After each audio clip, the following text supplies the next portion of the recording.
This podcast is brought to you by Craft Beer and Brewing Magazine for those that love to make and drink great beer. Learn more online or subscribe at beerandbrewing.com or find us on social media at Craft Beer Brew.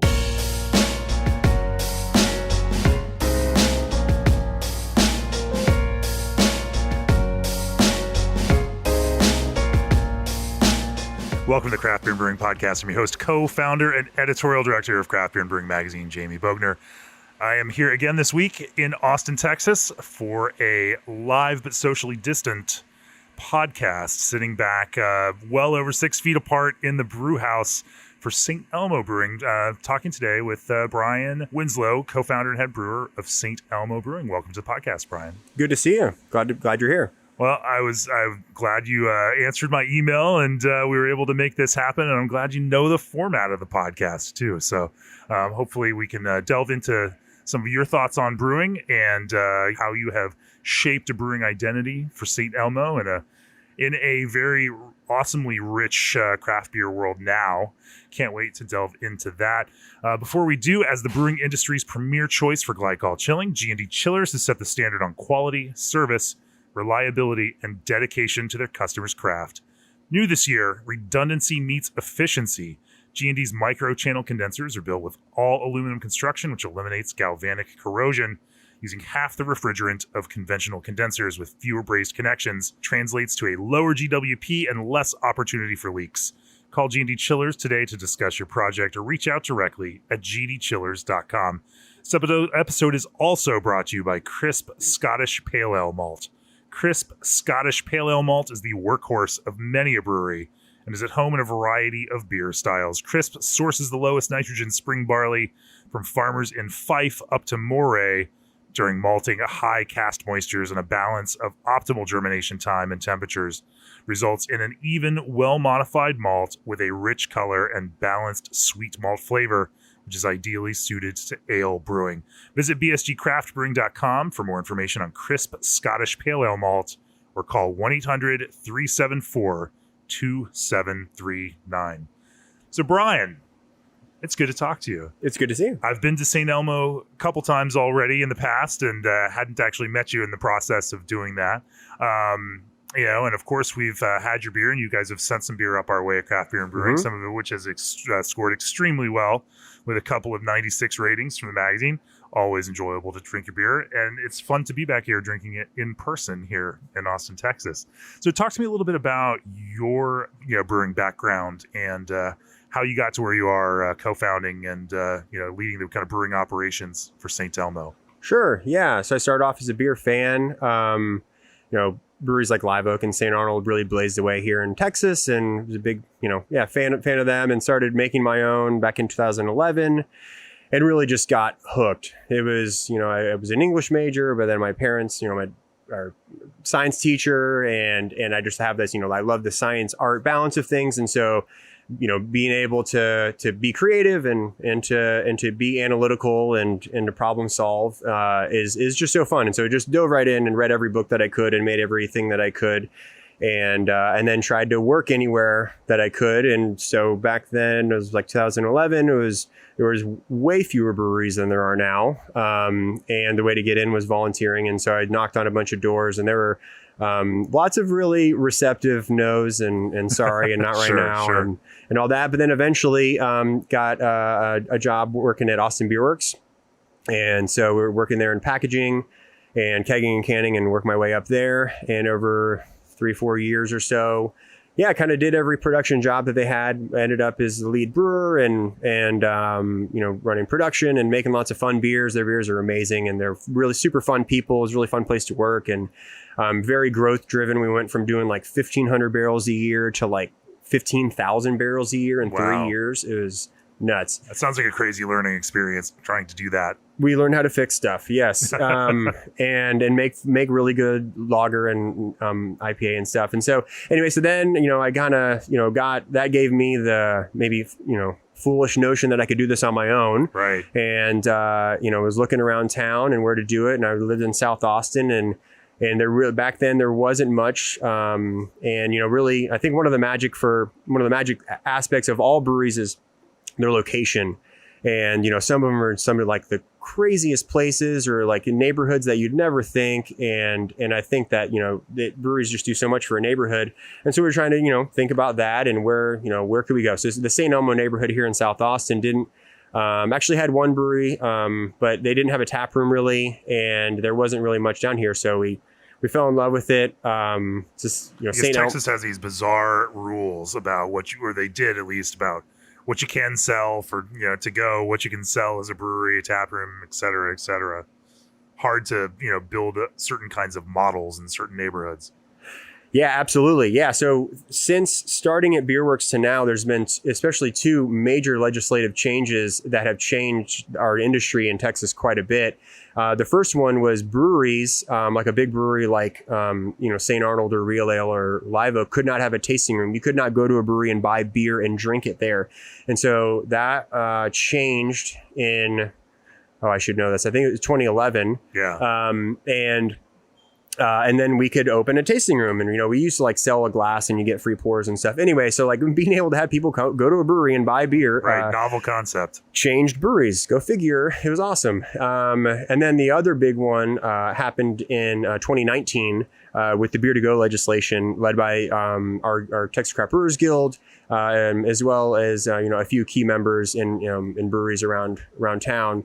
And so right then, like, breweries, you go to a brewery and buy beer, but you couldn't leave with it, but you could go buy it at a convenience store down the street. And so now you can go to any brewery or brew pub. There's 2 different licenses here and get beer, drink it there, or take it away. And so now you have lots of, freedom as a business owner to choose your own path. So that's really great. And so knowing all of that and being able to kind of welcome Texas to the laws that most other states in the United States have had for decades at least. Yeah. Yeah, right. Yeah. We finally got legal.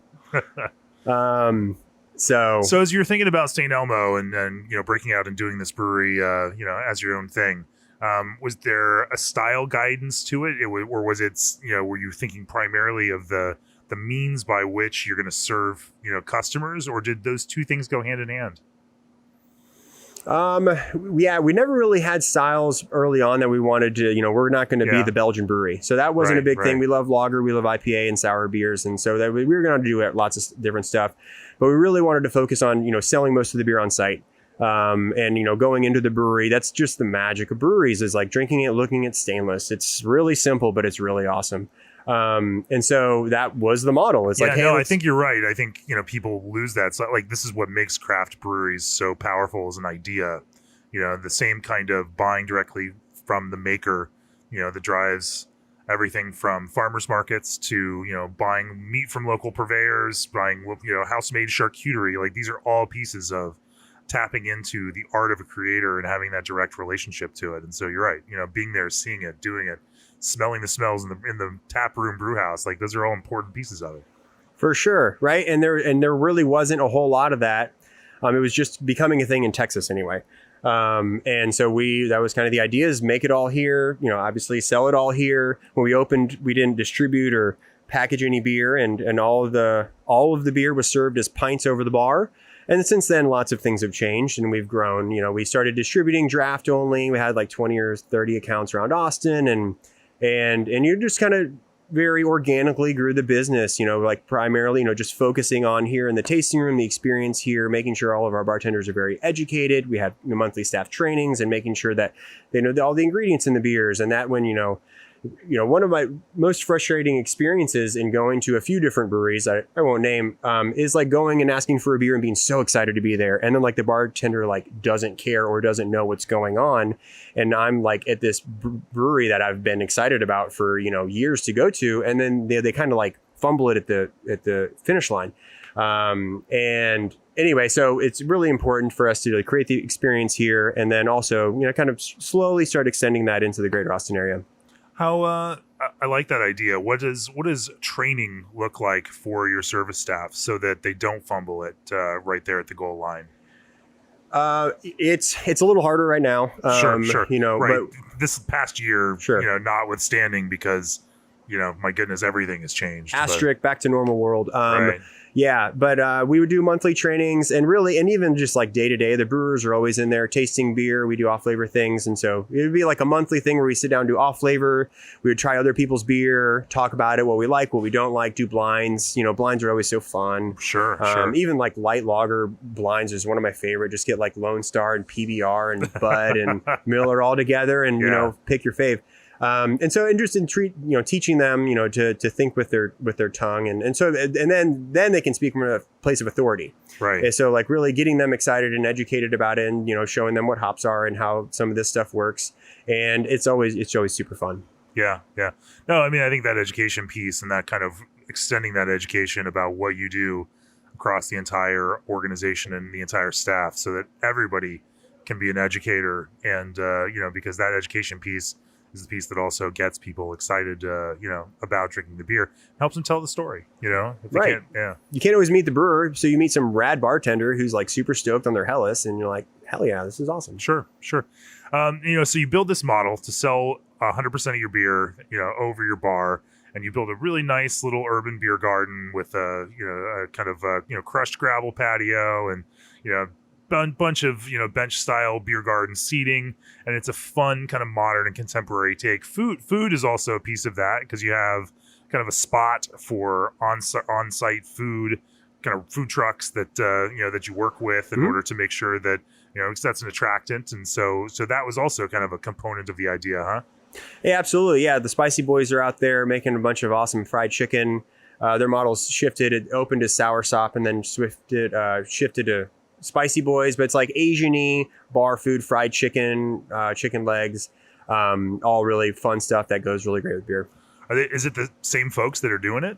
It is, yeah. So it's the same group. So because I've had soursop here last time that I was down. Yeah, and so they it's the same group, Soursop and Spicy Boys, and they have another food truck at Zilker Brewing over in East Austin. That's Spicy Boys, and they've since shifted the models a little bit, but yeah, same family.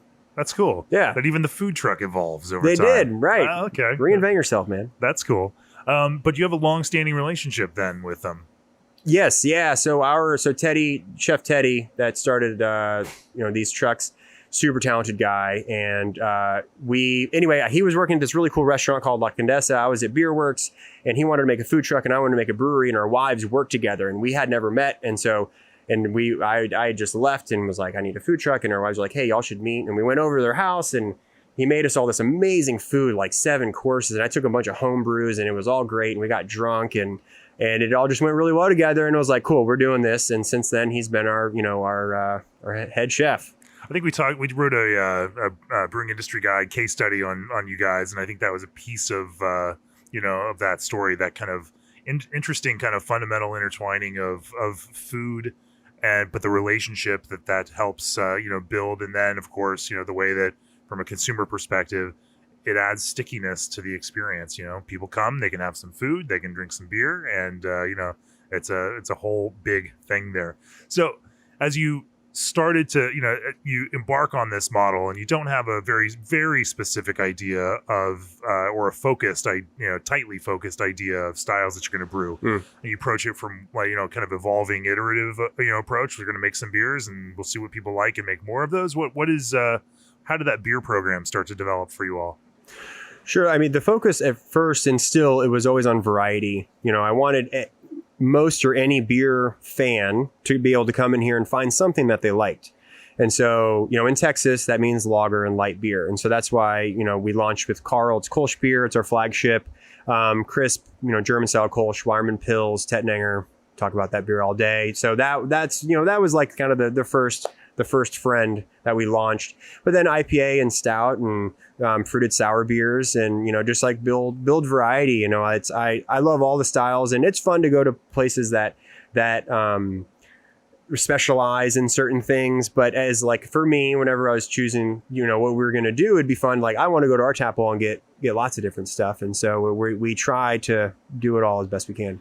Well, it's fun to have a kind of core beer like Carl as a Kölsch, which is, pretty straight up traditional, but also play with, fun things around the edges to keep people excited and to Also hit the kind of needs and interests of different kinds of beer consumers. Let's talk more about Carl, because Kölsch is not something that we've talked about a whole lot here on the podcast over the years. Before we do that, a brewery might have 99 problems, but your fruit supplier shouldn't be one. Old Orchard is already known for their quality concentrates, but they also pride themselves on consistent product and reliable supply. When brewers need assistance, Old Orchard is just an email, phone call, or even a text away.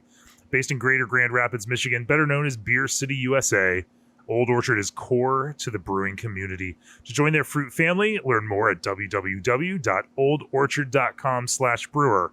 Also, for years, Brewery DB has been the industry's only professionally curated source of brewery and beer information. In 2019, over 1 million taproom visits were made by craft fans searching for breweries on brewerydb.com. In early 2021, Brewery DB will unveil an all-new experience to help craft lovers get back on the brewery trail. To take full advantage of the enhanced marketing power of Brewery DB and to increase your taproom traffic, visit marketmybrewery.com. That's marketmybrewery.com. It's easy and it's free. So, Bryan, as you were designing and thinking about this kind of flagship-ish Kölsch, that you were going to produce, where did you seek inspiration from? Well, the inspiration for Carl is definitely from St. Arnold's lawnmower. I grew up in the Houston area, and me and my buddy Steve used to go steal lawnmowers from his dad's ship when we were in high school, and he was a rad dad who had craft beer. Yeah, he's a killer dad if he's got like St. Arnold craft beer at that time. Yeah, I mean, it's 2002, 2003, something like that. Anyway, it was really good beer. And I remember, we drank lots of light beer. We were young and stupid, but we would have this beer, and it was so fun because it was interesting, but still super easy to drink. And that was what was so attractive about it. And so that's where I fell in love with Kölsch.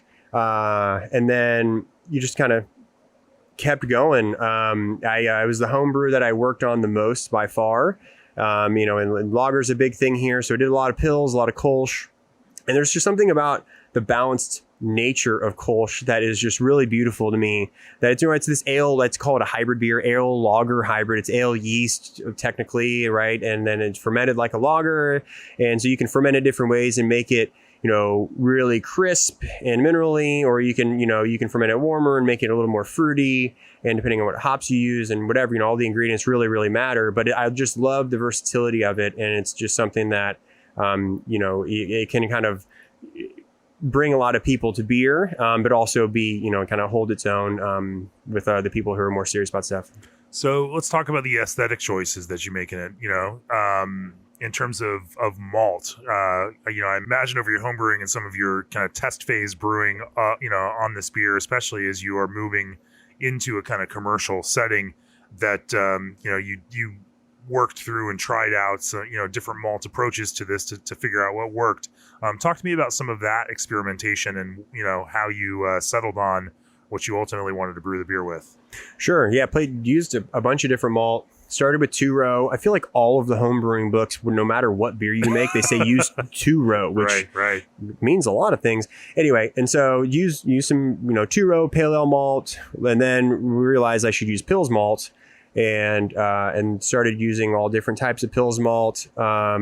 Brewed quite a few batches of that Kölsch. Even tried to use the same generation of yeast at home over and over again, which is hard to do for a home brewer. To you be able to harvest and reuse and just to see, try to build that consistency. But it landed on Weyermann Pils. It's, there's lots of good Pils malt, but that's just the best in my opinion. And it's really hard to beat. It's crisp. It's interesting. It's got a sweet, really, really gentle honey note to it.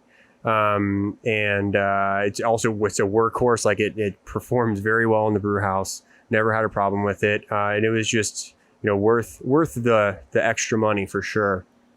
Yeah. When you talk about that, I think that kind of piece of that subtle present, not thick or sweet, but still slightly chewy or maybe just toothy, kind of malt component becomes, something important in a beer that's just that light and just, that, simple and straightforward. Do you have a way of talking about it or articulating or defining, how you think about that? I think about like the malt or Yeah, the beer. the flavor there, that malt contributes. Say that environment pills versus some of the other. Absolutely. Yeah. I mean, it's almost like aha, or like you thought of something like fun or interesting, because it's not like you're lost, like to take the analogy a little further. So it's not like you're like lost in thought and it's like a whole, shitload to think about. It's like you're hanging out, having a good time, drinking a beer, and then aha, oh wow, well, that's good. And that's it. And there's a lot of beauty in that. Right. And I think Pils and Kölsch and that malt really just make that happen. It's not, so much where you're like distracted. You can still keep having a conversation, and so like that malt really is just that like, oh man, oh, that's cool. And then you can delve into that idea, or you can just like let it be and just be aware of it. So Yeah, there is that kind of subtle flavor where, the way I describe it, and even the way that we try to think about off flavors when we are, we try not to use that term. In fact, but we try to think about things that break the flow, things that take you out and start making you conscious of them. And those seem to be the things that we try to, that the absolutely best beers have a cohesiveness where those pieces pull together. And you're not going to notice any of the individual elements, because if you do find something that's sticking out about that, then it hasn't pulled together in that same kind of consistent flow kind of manner. And so you're right, that's that little bit where it has flavor, you find it pleasing at some kind of subconscious level, but it's not something where like, oh, that malt flavor is so good. Wow, caramel. Dang. Right. You find yourself liking it because it's not a thin, or it's not a flat or dull, kind of just base malt character. It's engaging, and it feels like something you like to drink. But it's also not that thing where it becomes this central flavor for you. When it comes to fermentation, or is there any special treatments to that malt, or do you step mash through it in order to aid in fermentability? Are there any other kind of steps that you take in that process to kind of optimize the flavor and the performance of it? We don't, honestly. That's one of the reasons I chose it. And I'm looking at your pub brewing system behind you. And Well, thinking, yeah, sure, we do all of that, right? Giant 5-vessel pub system. No, it's 2. No, that's one of the other reasons that I really love it is it works really well with a single infusion. So we can adjust the mash temp, and we can adjust the chemistry and the acidification and like a little addition of this or that of some other specialty malts to take it a little left, a little right. But it performs remarkably well, very consistently. Just mashing it at 151. Bang it out. It's going to finish at 2.7. It's great. Let's talk about yeast then. Obviously, Kölsch yeast operating in that kind of hybrid environment. It's going to produce some lager-like characters. It's going to produce that little bit of sulfur, which some people think is a bad word, but I actually love a little bit of sulfur and that kind of thing. Talk to me about yeast choice, and then, of course, what you found in working with that yeast that has helped you kind of dial it into the character that you like from it. Sure. That's been one of my favorite things about really being able to run this brewery and build Carl over the years is getting to know the yeast. I used to hear other brewers talk about getting to know your yeast. And when I was first getting ready, after, 10, 20, 30, 50 generations, I would know this and I would see this. And it's like, oh my God, that's like a lifetime from now. And now it's, been 3, 4, 5 years, whatever. And so it's been really fun to get to know what it does in lots of circumstances. So we use Carl's yeast is yeast 2565. It's their standard Kölsch yeast, and it is remarkably versatile. I really, really enjoy it. So we use it for the IPA you were drinking earlier, and we use it for Carl, and we've even used it for some lighter beers. We don't call them lagers because we're pretty we're stickler about tradition to a certain extent. But you can ferment it at 56 degrees and make a crispy, no fruit, no frills boy. And Carl, we fermented at 62. And so that gives us like this really cool green grape, little bit of like pear, peach, like super subtle, but like just like really light fruit character with this crispiness, with a little bit of minerality to it. That's really nice. And then you can ferment it warmer. For IPAs will go up to 70 or more, and it gets a little louder. It gets a little bit more fruit, and that you get into more like stone fruit, like more peach and that kind of stuff. So it's really fun to play around with it. So you brew your hazy IPAs with a Kölsch yeast. We do. You're not the only brewery that I hear in Austin, Texas that does that. Theirs is different. But I can tell you what it is. But that's fascinating. That's fascinating that that you're kind of pushing that. And then you even get a stable hazy IPA using this yeast that doesn't push off even some of the characters that it would put out in fermented at a certain temperature as a Kölsch versus fermented in a different way for a hazy IPA. Yeah, I mean, I think that's also part about knowing your grain. I mean, so you're getting those wheat proteins in there and some good flaked grain to go along with it is going to help you, obviously with a hazy. But yeah, this yeast, I mean, we'll take our Kölsch yeast 20, 30 generations. Really? And it'll do really well. Fortunately, right, Carl's like an 11 Plato beer, so it's like the perfect beer to grow yeast. It's not exactly. It's donating out to all of it grows everything. Yeah. So it's like Matt Brindleton was saying, it's your 805 where it's the perfect yeast donor out for especially if you're just making IPAs with it. I mean, might as well make some Kölsch first. And that's why we did it. We play around with juice strains or London 3 or Chico. I grew up on Chico at Beerworks, and that's a really awesome yeast. But we have it here, and let's use it. And that's one of the things you do balance as a brewery is like different than being a home brewer, where you can get a different pitch every single time as a home brewer, which is so fun. But like as a professional brewer, it's just you really can't unless you have like a ton of money or like you're insane. To have a profitable business through this, right? Yeah. Let's finish talking about Kölsch, and then we'll go back and talk about brewing hazy IPAs with Kölsch yeast, because that's a fun subject that again we've never talked about on the podcast. I feel like we'd be missing if we didn't talk more about it. But when it comes to kind of finishing the Kölsch, are there any what are those? What does that end of that fermentation look like into kind of carbonation and packaging? Sure. Yeah. I mean, it's definitely about patience. A lot of people treat Kölsch like blonde ale, and they'll use, an American yeast and give it 2 weeks and call it a day. And that's not Kölsch. And it's just not going to be the same thing. So yeah, it's at least 3, 4. It's really great at 5 weeks. Got to be patient. Treat it like a lager. You need to, because it is an ale yeast. And then, I mean, you got to filter it or fine it. I mean, you can get away with biofine, and I guess that's fine. But we have a lenticular filter that makes it just crystal clear, and it's a beautiful thing. It's not the only thing we do, but there's something very special and beautiful about a well-made filtered beer. I have heard that a lot today in talking to brewers. A lot of lenticular filters with that polish level filter on it, just to finish and clean things up. Doosan's got one. And Swifty and Amos. Oh, also. you did? Oh man, those guys. Geez, yeah. You talked to all the best ones in town. I'm not saying that I've had the best day ever today. That's a good day. It's a pretty good day. Yeah, and some Franklin's barbecue for lunch. Dude. So that is a tour of Austin right there. Living your best life, right? Yeah. And living the socially distanced best life, of course, and trunk pickup for Franklin's. But I digress. Let's talk about making hazy IPA with Kölsch yeast, because that's weird, and there's nothing I like more to talk about than things that are weird and unconventional or unexpected. Before we do that, ABS Commercial is excited to be a part of today's podcast. ABS is a full brewery outfitter offering brewhouses, tanks, keg washers, and small parts.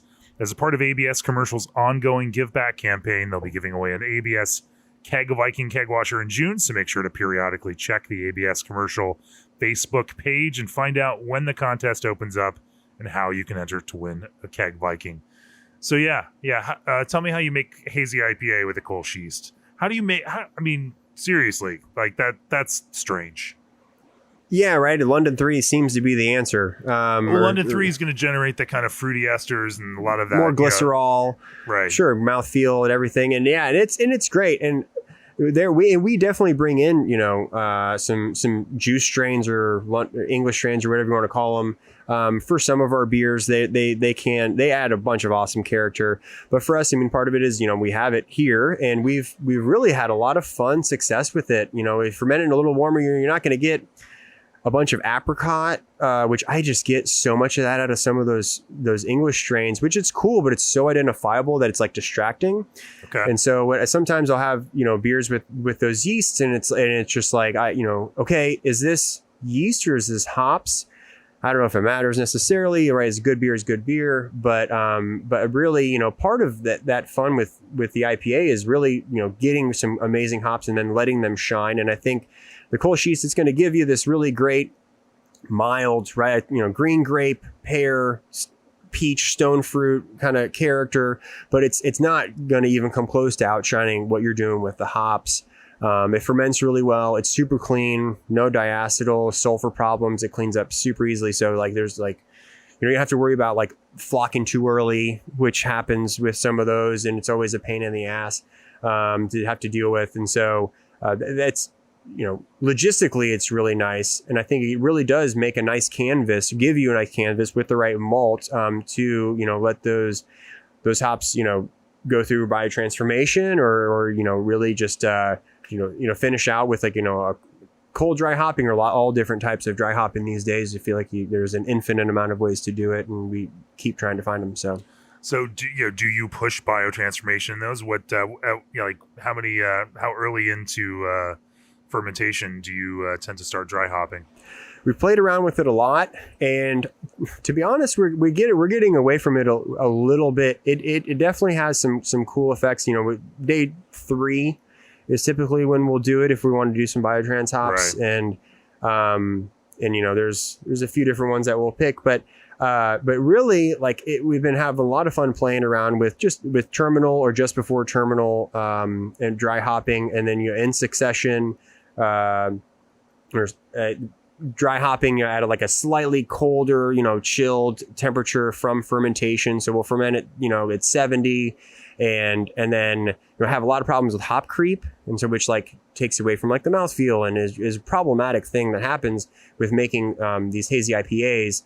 And so it also at those higher temperatures you can get certain astringent character out of your dry hopping. And so right now we're knocking it down to 58, 62 degrees, just giving it a little bit of a chill, letting that yeast settle down just a little bit, and then throwing those hops in, a few times. I mean, why not get less efficient extraction out of extremely expensive hops, Bryan? That's right. I'm not in this to make money at all, right? Yeah. And then so, and yet the beer is still a hazy, turbid, maybe not quite milky or thick, but but also has a good chunky haze to it. It's talk to me a little bit about that kind of mash process in order to build some stable haze. Well, for us, the key is definitely wheat. Right. I mean, we use a Pils base for most. We use either Pils or we use a Pils 70%, pale ale about 30%. Which really does kind of help build just a nice balance and oomph it up from a lager base, and then a good 5 to 10% wheat, and then flaked flaked barley, flaked oats, flaked wheat. We lean on flaked oats and flaked barley quite a bit, that's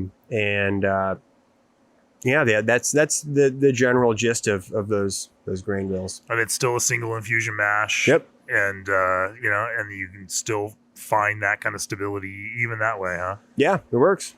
That's really cool. Yeah, and then actually we just got rakes in the mash tun. So even with all that, mashing it all by hand with a big old mash paddle, we've made it work. Your brewers thank you. Yes, they do. They have multiple times. Let's talk about let's talk about hops, Yeah. in that kind of context. You mentioned that some hops you enjoy with a little biotransformation approach more than others. Talk to me, about thinking about that and what might lead you with a certain hop variety to dry hop at a different time. Sure. Yeah. So we, we're still really diving into it. I mean, we lean on, honestly, your podcast to steer us this way and that. But with those varieties, we use Cascade quite a bit. Really? Even yeah, or Citra, and then Azaka. Those are going to be the ones that we use for the biotrans. But typically, but yeah, we're really not doing a whole lot of biotransformation hopping anymore. You Cascades in your hazy IPA. Yeah. What do they give you? Magic. Magic. That's right. What's the magic taste like? It's super smooth. I don't know. There's just something like really beautiful about the lemon that you can get out of Cascade, and even like berry sometimes. Are there specific Cascades that you go for that? We use Roy Farms Cascade. Okay. Yeah, their Cascade is and we use their Cascade in their Chinook. They're awesome. They're really fun to work with. I highly recommend it. They're really fun people. And like for us, to get into like picking hops, like, one of the things that pushes you, we started small and we said, 100% of our beer was sold over the counter, and then we've grown and we distribute. Now we can our beer and distribute it, and we're growing and growing, and lots of things pull you in that direction. And one of the big ones for us is hop selection, and being able to, have access to those, because, while we're talking about this Cascade or that Cascade or Citra or Idaho or whatever, we can only select a little bit of it. And we really aren't, we're a small brewery, we're doing under 2,000 barrels a year. And so we're not anywhere near the volume that we need to. And so it pushes you to grow. And so we're planning other things so we can, the more you grow, the more that the quality can get better, can get more interesting, and we can actually choose the ingredients that we're using in these beers, and be more intentional about them rather than just being subject to whatever. And that whatever, I feel like selection, as someone who's really only been able to do a little bit of it, is, I think it was extremely, it will be, and I'm excited to do it, be very extremely important. But you can also make really good beers off of, spot hops. You really can. I think what you need to do is use them in a few ways with other beers. And this is it takes a long time to build that knowledge of your ingredients. But we found some really good hops that we found through spot, and then once you recognize this hop or that hop or that hop or whatever in other beers that maybe had other problems, then we can save those boxes of the other ones and then use them in others, bring them together and make something really special. Sure. You mentioned that another brewery in Austin also uses some Kölsch yeast, does things in a little bit different way. I love this idea that in Austin you're making hazy IPAs for Austin drinkers, and those Austin drinkers are generally drinking your hazy IPAs in really warm temperatures. They're drinking it in 100-degree heat in the middle of the summer, and thick and sweet does not go over very well in this kind of environment. But, in a lot of ways, that kind of Kölsch approach and a less sweet and a little bit more dryness that still has, enough of that, residual body to kind of accentuate those fruit flavors. That's what creates the kind of hazy IPA, the drinkers down here want to drink. Do you have goals in terms of like finishing gravities where you like for these things to end? And how do you think about kind of accentuating those fruit flavors with that little bit of remaining body? For sure. Super important. Milkshake IPAs don't do very well down here, as do a few other styles. But yeah, the Kölsch yeast really helps. Like I said, those lighter fruit characters that you get out of Kölsch yeast really help.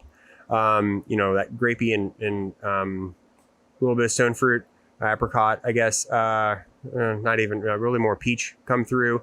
But with finishing gravity, it's this really, really fun balance that you try to find, where, that it tastes super full and really great. And, all the fruit that you get from the hop oils in the beer really come through and kind of hold up when it's like 5.5, 6 Play-Doh. But then drinking a few of those it's quite a bit. And so we rest right around 3.5 to 4.5. Depending. And we've definitely found we have one beer, we have a hazy pale ale called Smalls that we've been working on quite a bit. It's this 5.0% hazy pale ale that, is something that really, I think, resonates with the people that come here, that, they want something that's juicy and hoppy and that is going to give them the experience of a hazy IPA, but it isn't 7%. But then with those lighter ABV beers, alcohol is sweet, and you're getting a lot of sweetness, and I think you're definitely getting more extraction with that higher alcohol in those beers. And so making like a 5% beer that's hoppy, that's going to give you the same mouthfeel, is really challenging. And so we actually, going to raise the finishing gravity on this hazy pale ale to like 4.2. Whereas for some of the IPAs, it might be a little bit lower, but then the mouthfeel isn't, I don't know, that alcohol, sweetness, extraction balance. That's where we're kind of trying to find that sweet spot. Pun intended. Nailed it. It was all of that gibberish just to that joke. Oof. As a dad, I can appreciate that quality of joke. Do you take those IPAs any step further, with additional ingredients or, fruit additions, or do you try to, kind of keep it straight down the line on that? We do a few fruited IPAs. Those are fun, but clearly you don't do the milkshake sour IPAs. No, we don't. And those are great. They're super fun. We love drinking them. It's just per climate, not a thing we do a lot here yet anyway. And for for an IPA, we don't typically use a whole lot of fruit. We'll use acidity as a thing important. We'll use some citric acid. Definitely can help, aid in that juicy orange juice, creating that character. You don't want to go overboard, because then it's like, holy shit, there's citric acid in this thing. Right. And it's too acidic. So you have to find balance with it, but we'll definitely use a little bit of citric acid. And we've been adjusting our salting and making sure that, our chloride and our sulfate aren't too high. Whereas, with lagers, not to sound flippant, but we can let them get a little bit higher for certain styles. But with these beers, you want to be nice and soft. You got to be pretty careful. Sure. Talk to me about fruit beers. You mentioned that is another component. Obviously, your warm climate, you have a diverse clientele. People come in, they might want to drink an IPA, they might want to drink a lager. Certainly some folks might want a fruit beer with, that has that kind of refreshing fruit character to it. And you weren't afraid to get into that kind of kettle soured fruit beer territory from the early days of St. Elmo. No, we weren't. Kettle sours are so fun. When I first found out about them, because the only sour beer I had originally heard about was mixed culture fermentation, which is awesome, and just like a completely different beer and conversation, and they're rad. But I was like, well, you can't do that here, because I do a bunch of lager and IPA, and our brewery is like 1,500 square feet. So can't really keep things separate. But kettle sours. And there's this other brewery that's kind of just outside of Austin that does those really well too, and they satisfy your itch for that. Sure, yeah. Not trying to compete with Jeff. Yeah, they're doing super fun things out there, and those are just the coolest people at Jester King. No, but kettle sours are so fun. They really fit in with our kind of clean, very approachable beer, aesthetic here, and until very recently, we couldn't serve wine or cider. And so we just get so many people that come in here and they don't like beer, and they want something else. And so like, what's something that, that we can sell these people, that we can make? We're all about inclusivity, and I want any beer drinker to walk in here and be able to find something they like, but I want other people, to be able to, that don't like beer, and that's okay, to come in here and be able to find something that they can sit down with their friends and have a good time. And so, we've made these fruited sours that really fit that. We've even extended it to seltzers, which is a totally different conversation. Oh man. Yeah. Really? We make a couple of them, but like it's that the message and the intent of that really is inclusivity. Oh, you just waved a red flag in front of the bull here. That's fine. Okay. Yeah, we can talk about it. Let's talk about it. I would love to. Let's talk about finish talking about these fruited sours. So it's just bringing people together, having fun. They're delicious. And so I remember going to CBC in Portland in 2013 and hearing the dudes from, what was it, Galactic and the Commons talk about making fruited sours with yogurt. And I was like, oh my God, they did what? And it was such a cool thing. And so we went back and we made some. And since, we use White Mountain Bulgarian, non-fat yogurt that's made here in Austin, which is super rad. I go to Wheatsville Co-op grocery store on my way to work when we make one. And we pick up this yogurt and 4 gallons of it. And we, do our mash and we throw it in and it sours over a couple days. And the whole process is really fun because it's like 2 different fermentations, and then we can add fruit later on or not. Not all of them are fruited. And anyway, so it's just kind of this fun aside and, side venture in the normal Kölsch IPA pills, what we're doing here. Yeah. What does your quick souring method look like? Yeah, so we, the mashing is important, and you want to give that culture, whatever you're using, yogurt or otherwise, if you buy some from a lab, a head start. And so we'll use some acid malts or lactic acid in the mash and do that to ideally 4.9 or so pH. We're typically, for most of the other beers, we're, 5.1 to 5.4 or 5.5. And so we need to give you 4.8, 4.9 starting, boil it, reduces it a little bit more, and then we'll cool it down to 115, 110, and then pitch the culture, aka yogurt, and straight into the kettle. Straight into the kettle, yeah. Non-fat, definitely get non-fat, and then we have a damper on our on the vent for the kettle, and so we can kind of close it up, and we run CO2 through the wort the whole time we're casting out back into it. We had a port installed at the top. You can see right there, the top of the kettle that we put a TC arm in, so we can basically close the whole thing, cast out back into the kettle just like a fermenter. That's all sealed with CO2. We bubble it through the oxygen stone the whole time, and so that creates this nice, safe, sanitary environment. And open the door for just a second, pop the yogurt in, close it. And then we're pretty typically 48 hours or so, sometimes 72, which is kind of on the slow end, but that's what this culture does, and does it very consistently. And we've come to know it like our Kölsch yeast, honestly, and makes this really nice, smooth lactic acid that is just very gentle. Do you know what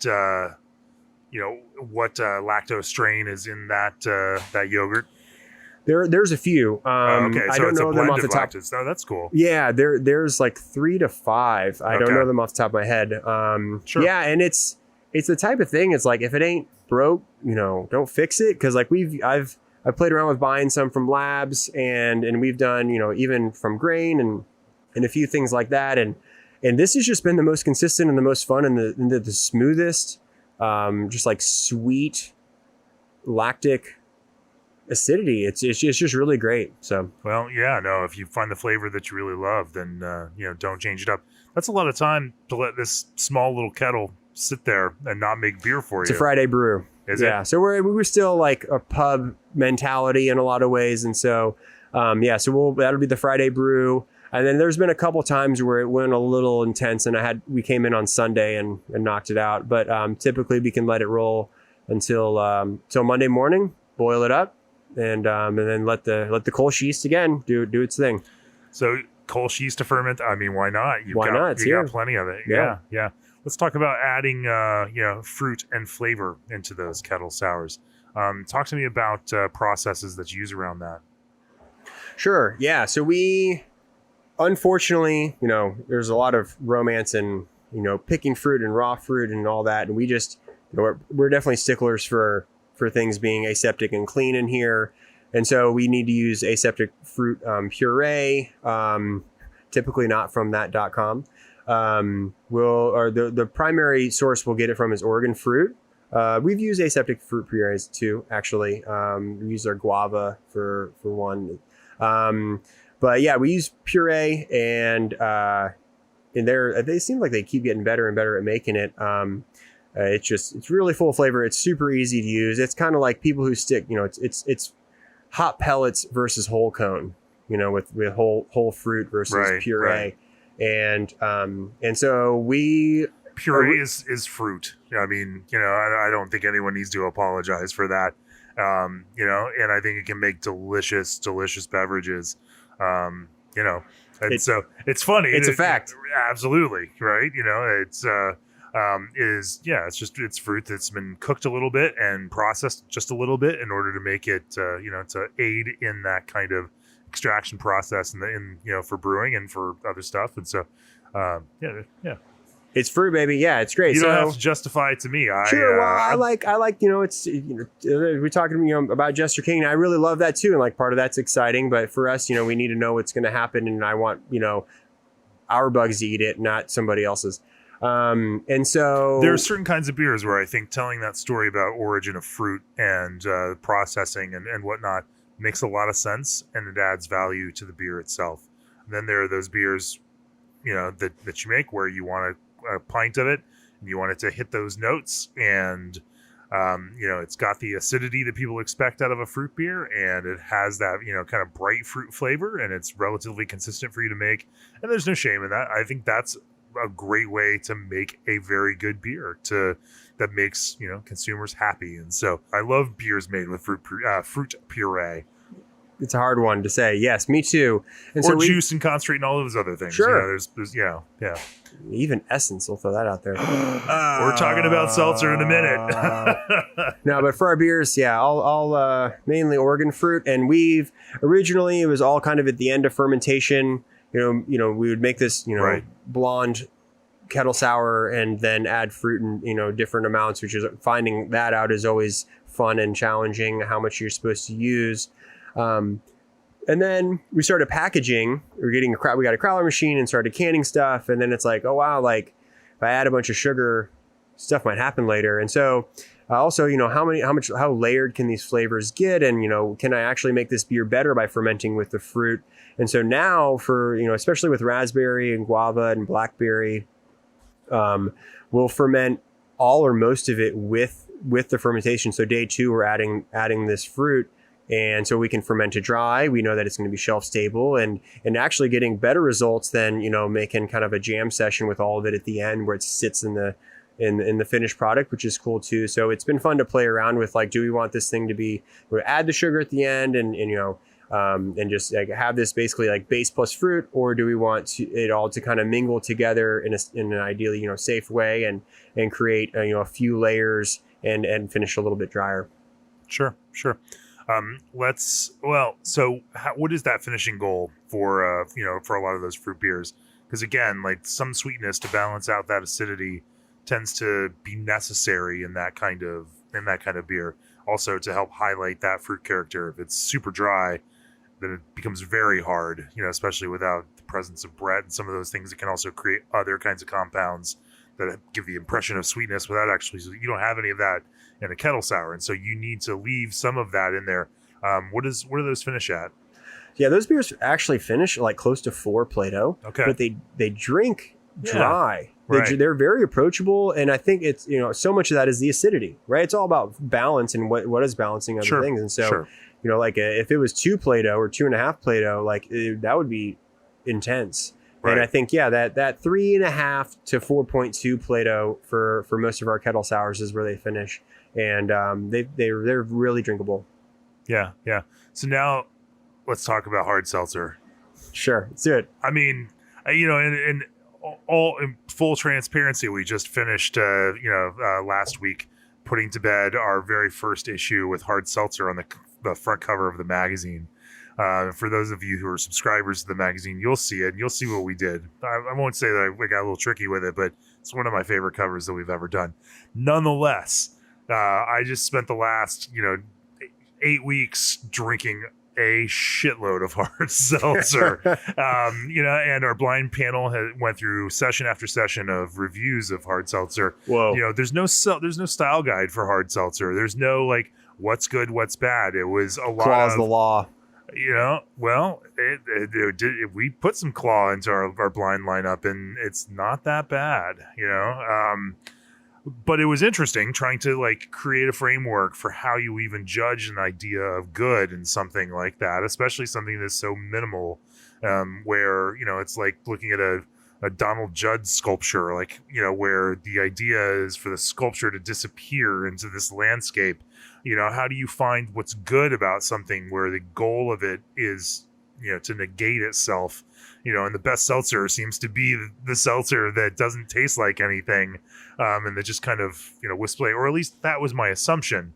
And then getting into it, like, man, there's a lot of hard seltzers out there that are playing with heavy essence, heavy retronasal, component, where as you drink them and as, they almost like, concentrate and linger in that retronasal, building this idea of fruit flavor that you continue to experience even when it's not on your palate.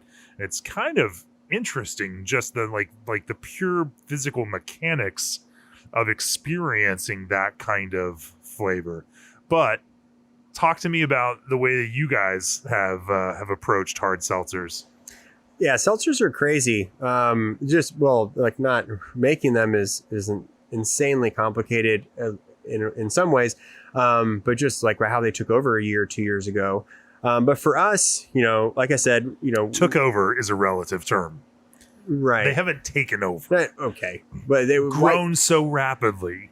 Faster than anything I've ever seen in our industry. Yeah. Grown to equal volume of craft beer as a whole and done it in like 2 or 3 years. Right. Yes. Yeah. Became relevant very quickly. Maybe not take over.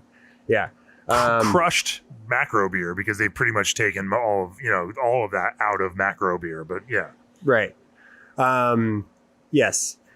So for us, it was like, oh wow, what the hell is White Claw? And I was like, oh, okay, now all the Chads and Brads are drinking it, and so it's okay. And so the fruited sours definitely was a way that we can include people. We also really love them, and so like not to diminish them to like this crowd pleaser, but some people just do not like beer. If I have family members and good friends that didn't come here because they don't like beer and they don't even a sour beer, and so this is a thing. It's like, okay, well, maybe let's play around with it. Let's just see what it is. It's fermented dextrose sugar, corn sugar, and then we can fruit it with some of the Oregon fruit we're using. Use some good fruit. We did some extract and essences, which definitely was not a win. It was okay, but I would definitely recommend using real fruit, especially for people going to a craft brewery. You can definitely afford it if you're making a seltzer, and the flavor you're going to get from them is going to be so much better. And so we just we played around with mainly tropical fruit, so passion fruit, guava, pineapple, and then just fermented dextrose to like 18% alcohol with some like turbo insane yeast, right? And is it wine yeast or we use so BSG has a line, distiller's yeast. Path they actually have a whole on the BSG craft brewing website. They have a seltzer section, so it's like malt, hops, yeast, salts, cider, seltzer, and they have a yeast nutrient and yeast mix called Pathfinder, like 87 or something, and we've only used it a couple times. And anyway, that stuff rips. I'm trying to find the nicest way to say that. It was insane. So we brewed like a bunch of corn sugar, boil it, cast it out with a ton of oxygen, and then just dump in this stuff. And then 4 days later, it's like 17-18% alcohol, and it tastes like kind of like weird sake. And we're like, okay, that's not very good. But then we, would blend it down and mix it with fruit, and we're still playing around with it. Like, please, do not take this as any form of authority in how to make a great seltzer. Hey, guess what, Brian? Yeah. There's no authority on making hard seltzer. That's true. No authority on making craft hard seltzer right now. Even some of the folks that we've had that have scored the highest in this past issue are still admittedly and telling me that we're figuring it out. And so, it's a process that everybody is engaged in, still honing at this point. And so, yeah, always developing, but just interesting to see where you are right now on it. Yeah. So we've done it a few times. It's actually, right now it's winter, not selling very well. We actually don't have it on tap, but so seasonality does play into this. I don't know, because a lot of the pundits out there in the commercial world were saying that seltzer is now a year-round product. Bud Light Seltzer is definitely crushing it, at least if we're talking dollars. But yeah, I mean, like, it's not, even if we had it on maybe a month or two ago, and it was not moving. But yeah, seasonality here, especially in Texas, like when it's really hot out there, 105 degrees every day, alcoholic bubble water some people, that's what they want. I'd rather have a Kölsch or a Pils. So we played around with it. We're still, diluting it. What kind of fruit, how much time do we also want to devote to this? I think we've done like 4 or 5 batches total. But it's fun, like some people snub their nose, people snub their nose at hazy IPA. They snub their nose at filtered beer and unfiltered beer or whatever. And, we always try to be pretty open-minded about like, hey, well, we can try it. Maybe we hate it. We can dump it down the drain if we don't like it. And we've done that. But we're trying to bring people together. It's one of the things that's so hard to do right now. And making seltzer is a part of that equation for better or worse. Sure. What does cleanup on the hard seltzer look like for you? Do you do anything to try to adjust some of the wonky fermentation flavors that come out of that turbo yeast? Or, and then, how do you handle, after, post fruit addition? I mean, if you're selling it off the tap, then you can maintain a cold environment for it. But if you ever put that in a crowler, you certainly don't want it to, I know. And I've seen it. Yeah. So we filter it. So when it's done, we filter with our lenticular, take all the yeast out, and then fruit it actually. And with a beer, I would be a little bit nervous about that. We've done that a couple times. But just like filtering it, taking out all the safeguard in a way, and then adding the fruit, is a little weird. But with this stuff, I mean, it's like 17% alcohol. It's like a very acidic, very safe, product. And then we also know that, it's going to be shelf stable after that. So, filter it, add the fruit, and dilute it with de-aerated carbonated water. Oh, so you fruit it while it's at full strength, and then you... Yeah, because it extracts that flavor a lot better. Yeah, no, that makes a lot of sense. Yeah. Cool. And are there flavor combinations you find people really love? Citrus and tropical fruit, just like beer. I mean, like people really, those always bang. We've talked about, watermelon, mint, and this, that, and the other. And there are some of the bigger... There are some companies that, will make like mixed versions or try to cocktail it or whatever. And I think that can work. It can also taste like basil or whatever. Yeah. It can be a little too herbal. And so we just stick to a lot of the fruit that we use in our beers. It's kind of like, take as much as we know and just apply it to that small world. Sure. Well, let's zoom out from brewing right now. Sure. And, take a broader look. For you and for St. Elmo, what's the near-term, long-term goal? And, in your long-term viewpoint, what is ultimate success look like for St. Elmo Brewing? Well, we're going to keep doing more of what we're doing. I think to a certain extent, we've already reached the success that we wanted. We had this business plan early on, and we're going to do this and that and the other and create these experiences at this brewery and this tasting room, and we've done that, and the Austin community has really gotten behind us, and we're extremely grateful for that. So that, in a way, like we accomplished that, which is awesome, and we need to keep doing that. We need to be true to ourselves and keep making really fun beer that excites us and the brewers, and that brings people together. One of the things that we've had to, we talked about pivoting earlier, but this 2020 was the year of the massive pivot. And so, now we're a packaging brewery, and we can all of our beers, and we sell them either here or distribute them. And it wasn't a part of the original plan, but we're really enjoying a lot of it. People can enjoy the beer here, and people can enjoy the beer elsewhere. So we're excited to go to other parts of the Central Texas region. We're planning another location for up North Austin. Still be about a year and a half away, but we're planning, another great tasting room experience. That's the central focus of our business. And I think any brewery is to create a fun place for people to drink it on site. But then, we're sitting in, like I said, like 1,500 square feet of production space, and we want to can beer and do all these things. And we just kind of run out of space to do all the things we want. And so we're excited to kind of build a new brewery to be able to do those. Sounds exciting. Well, can't wait to see what you do with a little bit more space and another brewing system to play around on. Yeah, Bryan Winslow from St. Elmo Brewing. Thanks for joining me on the podcast today. Thanks for having me. This has been fun. G&D Chillers is the brewing industry's premier choice for glycol chilling. Crisp Scottish Pale Ale malt is the workhorse of many a brewery. Get great quality and reliable supply from Old Orchard. Take full advantage of the enhanced marketing power of Brewery DB. And check the ABS Commercial Facebook page to find out how to enter to win a Keg Viking.